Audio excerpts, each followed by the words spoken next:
2 fois par jour, les élèves de la Star Academy, dont la 11e saison est actuellement diffusée sur TF1, ont droit à une pause durant laquelle ils ne sont ni filmés, ni enregistrés. Lola, dernière éliminée en date, a révélé à Télé Loisirs ce qu'il se passait dans la château à ce moment-là. Si est un des secrets les mieux gardés du château de la Star Academy. 2 fois par jour, le matin et le soir, les élèves ont droit à une pause d'1 heure durant laquelle ils ne sont ni filmés, ni enregistrés. Et qui ne sont pas proposés à heure fixe.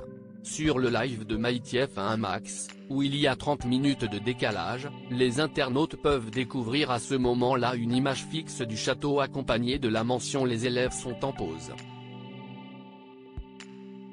Star Academy, que font les élèves pendant les pauses CSA au château? Ces fameuses pauses CSA, comme elles sont ainsi surnommées, existent depuis les débuts de la télé-réalité en France avec l'arrivée de Loft Story sur M6 et ont été instaurées pour le bien-être des candidats. Mais que font les élèves pendant ces heures off? Télé Loisirs a posé la question à Lola, dernière éliminée en date de la saison 11 et la réponse est étonnante. Lola, Star Academy 2023, on avait un message pour nous dire que les caméras reprenaient selon la candidate originaire de Bourgoin-Jallieu, 99% du temps à ce moment-là, on dormait. C'était vraiment le moment où on faisait des siestes.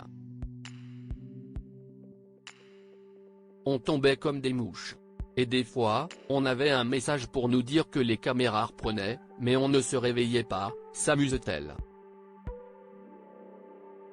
Et même si les élèves ne sont pas enregistrés, tous ont pris l'habitude de conserver leur micro.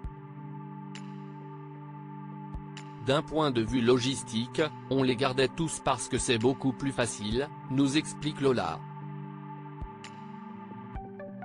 Lola éliminée de la Star Academy, ce qu'elle a eu le plus de mal à vivre au château. La jeune femme nous a également confié ce qu'elle avait eu le plus de mal à vivre durant ces 2 semaines passées au sein du château de Damary-les-Lys. Le plus dur pour moi au château c'était les néons qui nous réveillaient à 6 h du matin très fort.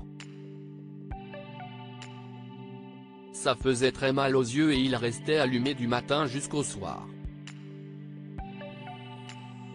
C'est pour le bien de l'image, on ne peut pas y faire grand-chose. Mais se réveiller avec une telle lumière, ce n'est pas très agréable, s'amuse-t-elle avec le recul.